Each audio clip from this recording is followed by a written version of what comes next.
Welcome to NGCon online academy. इस lecture में हम reactivity, reactions and tests of alkynes को डिस्कस करेंगे। Now let's move towards reactivity of alkynes. Now alkynes का structure भी alkenes के साथ मैच करता है। इसमें भी दो पाई बॉन्ड्स हैं, तो अल्काइंस के ऊपर भी अल्कीन्स की तरह इलेक्ट्रोफाइल ऐड करेगा, तो इलेक्ट्रोफाइल अटैक करेगा और अल्काइंस के ऊपर ऐड करेगा। सो अल्कीन्स की तरह अल्काइंस के रिएक्शंस भी इलेक्ट्रोफिलिक एडिशन रिएक्शंस हैं। नाउ अल्कीन्स की तरह अल्काइंस भी हमारे पास ऑक्सीडेशन रिएक्शंस शो करते हैं। इसके अलावा अल्काइंस के अंदर अल्कीन्स की तरह पॉलीमराइजेशन रिएक्शंस भी अकर करते हैं। लेकिन in addition to all these three reactions shown by alkene as well, alkynes में टर्मिनल अल्काइंस के एसिडिक रिएक्शंस भी मौजूद हैं जो कि अल्कीन्स में नहीं है। So we have another type of reaction that are acidic reactions of terminal alkynes. Now अगर अल्काइन की रिएक्टिविटी को अल्कीन के साथ कंपेयर करें, so we have two differences in reactivity of alkenes and alkynes. So let me draw an alkyne. Now alkyne की अगर bond length की बात करें तो अल्कीन की बॉन्ड लेंथ थोड़ी सी ज़्यादा है in comparison to alkynes. So electrophile का अटैक अल्कीन्स के ऊपर आसान है due to more available space for attack, जबकि अल्काइंस की बॉन्ड लेंथ शॉर्ट होने की वजह से इलेक्ट्रोफाइल को कम स्पेस मिलती है अटैक के लिए। सो देयरफॉर हमारे पास अल्कीन्स की रिएक्टिविटी अल्काइंस से ज़्यादा है।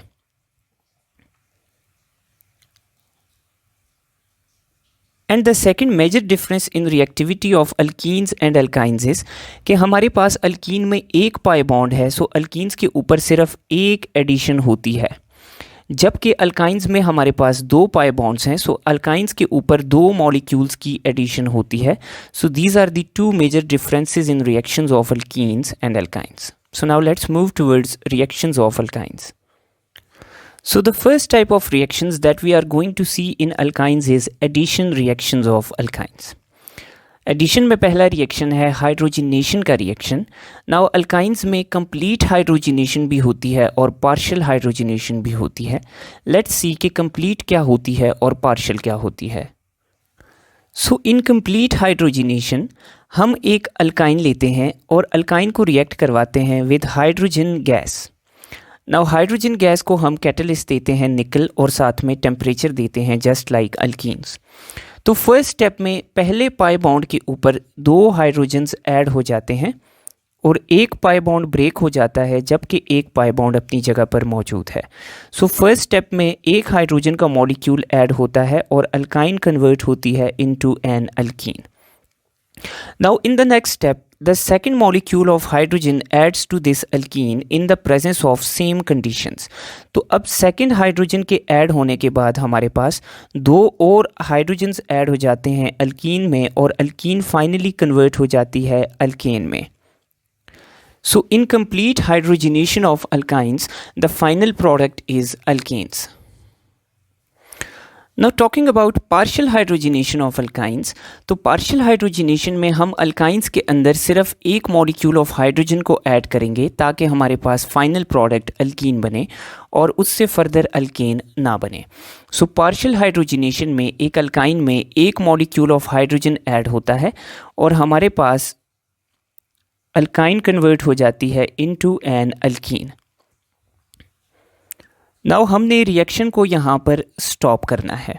सो इसके लिए हम डिफरेंट कैटलिस्ट यूज़ करते हैं। सो हम यूज़ करते हैं पार्शियल हाइड्रोजिनेशन के लिए लिंड-लार्स कैटलिस्ट, जिसको हम ऑलरेडी डिस्कस कर चुके हैं कि पैलेडियम मेटल होता है जिसकी सरफेस पे हम बेरियम सल्फेट सॉल्ट रखते हैं और इन दोनों को पॉइजन कर देते हैं by a substance called quinoline. So this is Lindlar's catalyst. Now Lindlar's catalyst की प्रेजेंस में एक molecule of hydrogen syn addition करेगा, यानी दोनों हाइड्रोजन्स एक ही साइड से ऐड होंगे और हमारे पास जो अल्कीन बनेगी that will be cis alkene. It will be formed as a result of syn addition. Now अगर हमने इस रिएक्शन में ट्रांस अल्कीन बनानी है तो हम लोग लेंगे इसमें कैटलिस्ट सोडियम। यहाँ पर हम NH3 अमोनिया को ले लेंगे इन the form of a liquid and -33 degree centigrade temperature रखेंगे। नाउ अंडर दीज कंडीशंस हमारे पास दोनों हाइड्रोजन्स एंटी एडिशन करेंगे और हमारे पास जो अल्कीन बनेगी वो सिस फॉर्म की बजाय ट्रांस फॉर्म के अंदर हमें मिलेगी and this addition is anti addition. So this is the hydrogenation complete and partial of alkynes to give alkanes and alkenes respectively. The second reaction that we have in addition sequence is halogenation, which means addition of halogen molecule to an alkyne. Now हम alkyne लेते हैं साथ halogen का molecule लेते हैं in the presence of CCl4 solvent. Now CCl4 solvent की presence में halogen add करती है alkyne पे। Now keeping our knowledge from alkenes, we know कि halogenation का जो reaction है that is anti addition. So first step में हमारे पास anti addition होती है और हमारे पास vicinal dihalide बनती है जिसमें एक डबल बॉन्ड भी प्रेजेंट है। सो अनसेचुरेटेड डाइहैलाइड हमारे पास बनती है। Then in the next step हमारे पास second molecule of halogen add करता है over the remaining pi bond और हमारे पास यूं 4 हैलोजन्स आकर अटैच हो जाते हैं विद एन अल्काइन और resulting product is a tetrahalide. Now in the next step again we have CCl4 solvent and X2 as a reactant. The third addition reaction of alkynes is hydrohalogenation, which means addition of halogen acids HX. Now let's start with symmetrical alkyne. अगर हम symmetrical alkyne लेते हैं तो first step में hydrogen किसी भी carbon पे चला जाता है और हैलोजन भी किसी भी कार्बन पे चला जाता है। सो फर्स्ट स्टेप में मार्कोनिकोव्स रूल फॉलो नहीं होगा। H हमारे पास दोनों में से किसी कार्बन पे आ सकता है, X भी दोनों में से किसी एक कार्बन पे आ सकता है। सो नाउ फर्स्ट स्टेप में जब HX ऐड करेगा नॉट फॉलोइंग मार्कोनिकोव्स रूल तो एक कार्बन पे X आ जाएगा, एक कार्बन पे H आ जाएगा, तो हमारे पास अनसेचुरेटेड हैलोजन डेरिवेटिव्स बन जाएंगे। नाउ अगर हम इस कंपाउंड को देखें तो ये कंपाउंड हमारे पास अनसिमेट्रिकल बन चुका है। सो नेक्स्ट स्टेप में हमारे पास जो HX सेकेंड HX ऐड करेगा on the second pi bond, so ये मार्कोनिकोव्स रूल के मुताबिक ऐड करेगा। हाइड्रोजन उधर जाएगा जिधर हाइड्रोजन ज़्यादा हैं और हैलोजन उधर जाएगा जिधर हाइड्रोजन्स कम है। सो हैलोजन उधर ही चला जाएगा जहाँ पे ऑलरेडी हैलोजन है और हाइड्रोजन उधर जाएगा जहाँ पे ऑलरेडी हाइड्रोजन है। So second step takes place in accordance with Markovnikov's rule. Now हमारे पास प्रोडक्ट में डाइहैलाइड बनी है जिसमें 2 हैलोजन्स अटैच्ड हैं with the same carbon. Now ऐसी डाइहैलाइड जिसमें दोनों हैलोजेंस सेम कार्बन के साथ अटैच्ड हों, ऐसी डाइहैलाइड को हम कहते हैं जेमिनल डाइहैलाइड। सो नाउ अगर हम अल्काइन की हाइड्रोहैलोजिनेशन कर रहे हैं यूजिंग सिमेट्रिकल अल्काइन तो फर्स्ट स्टेप के अंदर हमारे पास मार्कोनिकोव्स रूल फॉलो नहीं होगा क्योंकि अल्काइन सिमेट्रिकल है। लेकिन सेकंड स्टेप में HX की एडिशन के बाद मॉलिक्यूल अनसिमेट्रिकल हो जाता है तो सेकंड स्टेप में Markovnikov's rule will be followed. Now let's see कि अनसिमेट्रिकल अल्काइन में क्या होगा। नाउ अगर हम इस रिएक्शन के अंदर स्टार्टिंग अल्काइन को अनसिमेट्रिकल लेते हैं जिसमें एक कार्बन के साथ हाइड्रोजन लगा है और एक कार्बन के साथ अल्काइल ग्रुप लगा है। सो अनसिमेट्रिकल अल्काइन पे जब अनसिमेट्रिकल मॉलिक्यूल अटैक करेगा तो फर्स्ट स्टेप में भी मार्कोनिकोव्स रूल फॉलो होगा। हाइड्रोजन वहाँ जाएगा जहाँ हाइड्रोजन्स ऑलरेडी ज़्यादा हैं और हैलोजन उधर जाएगा जहाँ हाइड्रोजन्स कम हैं।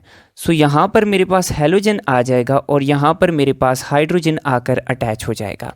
सो फर्स्ट स्टेप में भी मार्कोनिकोव्स रूल फॉलो होगा अगर अल्काइन अनसिमेट्रिकल है। देन नेक्स्ट स्टेप में अगेन मार्कोनिकोव्स रूल फॉलो होगा। H वहाँ जाएगा जहाँ पर हाइड्रोजन ज़्यादा हैं और X वहाँ जाएगा जहाँ पर हाइड्रोजन्स कम हैं। सो X यहाँ पर आ जाएगा, हाइड्रोजन यहाँ पर आ जाएगा। अगेन मेरे पास रिजल्ट में जेमिनल डाइहैलाइड फॉर्म होगी। सो अल्काइन में जब हाइड्रोहेलोजिनेशन हम करते हैं तो product is always a geminal dihalide. But if the starting alkyne is symmetrical तो फर्स्ट स्टेप में मार्कोनिकव्स रूल फॉलो नहीं होगा, जबकि सेकंड स्टेप में मार्कोनिकव्स रूल फॉलो होगा। लेकिन अगर हमारे पास स्टार्टिंग अल्काइन अनसिमेट्रिकल है तो फर्स्ट स्टेप में भी मार्कोनिकव्स रूल फॉलो होगा और सेकंड स्टेप में भी मार्कोनिकव्स रूल फॉलो होगा, and we will get geminal dihalide as the end product. The fourth addition reaction in alkynes is hydration. Now hydration means addition of water to an alkyne. So हम इस reaction के लिए alkyne लेंगे और alkyne के साथ हम water का मॉलिक्यूल लेंगे। Now you must remember the catalyst in this reaction. So the catalyst are mercuric sulfate and इसके साथ हमारे पास है H2SO4. So HgSO4 and H2SO4 at 80 degree centigrade are used as catalyst. Now hydrogen will move to one carbon and OH will move to second carbon. तो इसके result में हमारे पास एक carbon पे आ जाएगा OH ग्रुप और एक कार्बन पे आ जाएगा H ग्रुप। नाउ ये जो कंपाउंड बना है इसमें डबल बॉन्ड भी है और इसमें OH भी है। सो ये अल्कोहल भी है और अल्कीन भी है, सो इसलिए हम इसको कहते हैं इनोल। नाउ इनोल जो हमारे पास इस रिएक्शन में फॉर्म होगी, it is usually unstable compound. So enol जैसे ही फॉर्म होगी ये अपने आप को रीअरेंज करके एक स्टेबल कंपाउंड में कन्वर्ट करेगी। नाउ रीअरेंजमेंट कैसे होगी इनोल के अंदर? सो इनोल के अंदर टॉटोमराइजेशन होगी। OH के साथ वाला जो हाइड्रोजन है वो इस कार्बन के छोड़ के इस कार्बन के साथ आके अटैच हो जाएगा लाइक दिस। सो यहाँ पर ये हाइड्रोजन आकर अटैच हो गया। नाउ इस कार्बन के 4 बॉन्ड्स पूरे हो गए, तो 4 बॉन्ड्स पूरे होने की वजह से इन 2 कार्बन्स के दरमियान डबल बॉन्ड ब्रेक हो जाएगा। डबल बॉन्ड ब्रेक होने की वजह से अब इस कार्बन और इस ऑक्सीजन के एक एक बॉन्ड फ्री है। सो ये एक दूसरे के साथ ज्वाइन करके कन्वर्ट हो जाएंगे इनटू एन अल्डिहाइड और अ कीटोन। नाउ इस रिएक्शन में प्रोडक्ट मेरे पास बना है एसिड अल्डिहाइड। सो हाइड्रेशन के रिएक्शन में सिर्फ एक मॉलिक्यूल ऑफ वाटर ऐड होगा अल्काइन पे। We will get enol as the result which is unstable, so it undergoes rearrangement और tautomerization and it gets converted into aldehyde और ketone. So इस reaction में डिफरेंट ये है कि एक तो इसमें सिर्फ एक मॉलिक्यूल ऐड हो रहा है अल्काइन पे, 2 मॉलिक्यूल्स ऐड नहीं हो रहे।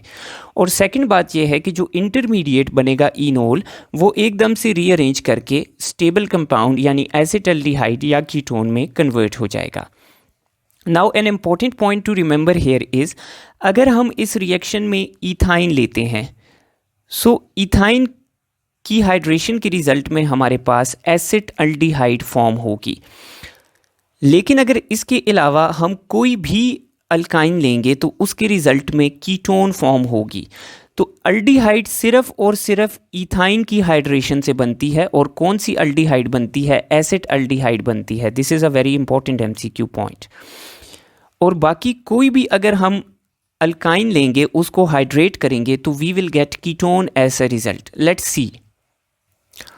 सो नाउ अब हम इथाइन की बजाय प्रोपाइन की हाइड्रेशन करते हैं। सो चूंकि प्रोपाइन अनसिमेट्रिकल है so hydration will occur in accordance to Markovnikov's rule. H आ जाएगा यहाँ पर और OH हमारे पास आ जाएगा इस कार्बन पे। सो यहाँ पर हमारे पास H आ जाएगा, यहाँ पर हमारे पास OH आ जाएगा और फर्स्ट स्टेप में हमारे पास बनेगी इनोल। नाउ ये इनोल टॉटोमराइज करेगा। ये जो OH के साथ वाला हाइड्रोजन है ये इस कार्बन के ऊपर चला जाएगा। सो इस कार्बन के साथ एक हाइड्रोजन अपना अटैच हुआ और एक OH वाला हाइड्रोजन आकर अटैच हो गया और डबल बॉन्ड बन जाएगा between the second carbon and oxygen. So इस रिएक्शन में मेरे पास बनी है acetone which is a ketone. So now important point to keep in mind is कि इस रिएक्शन में सिर्फ अल्डिहाइड्स में से सिर्फ एसिड अल्डिहाइड बनती है, वो भी इथाइन की हाइड्रेशन से।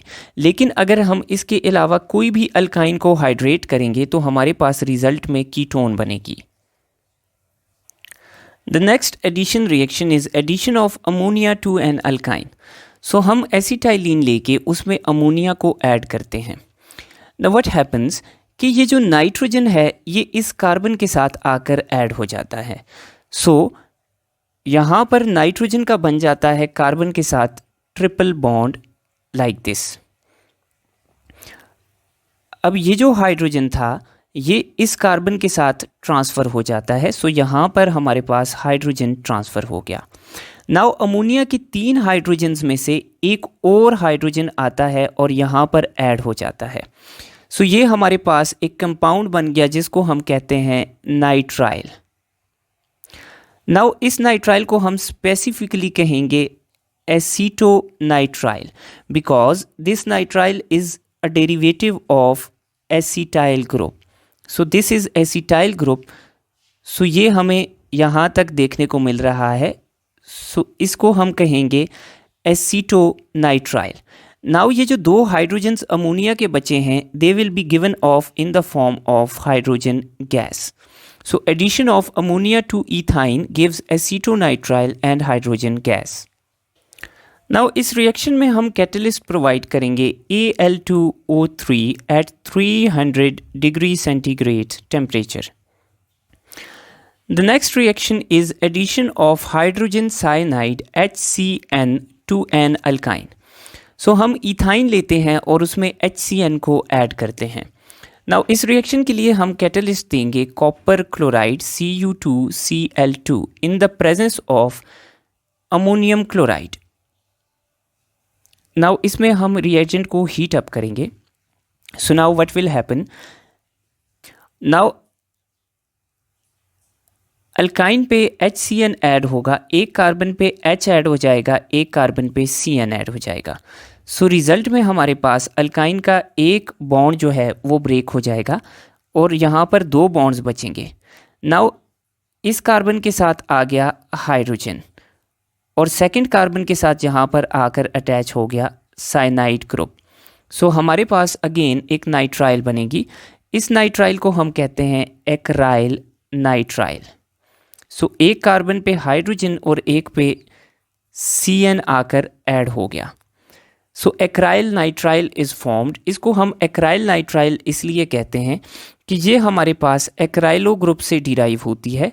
नाउ एक्राइलो ग्रुप हमारे पास क्या है, CH2 double bond CH double bond O. सो इस ग्रुप को हम एक्राइलो ग्रुप कहते हैं. सो ये हमारे पास यहाँ पे एक्राइलो ग्रुप का पोर्शन आ रहा है, इसलिए हम इसको एक्राइल नाइट्राइल कहेंगे.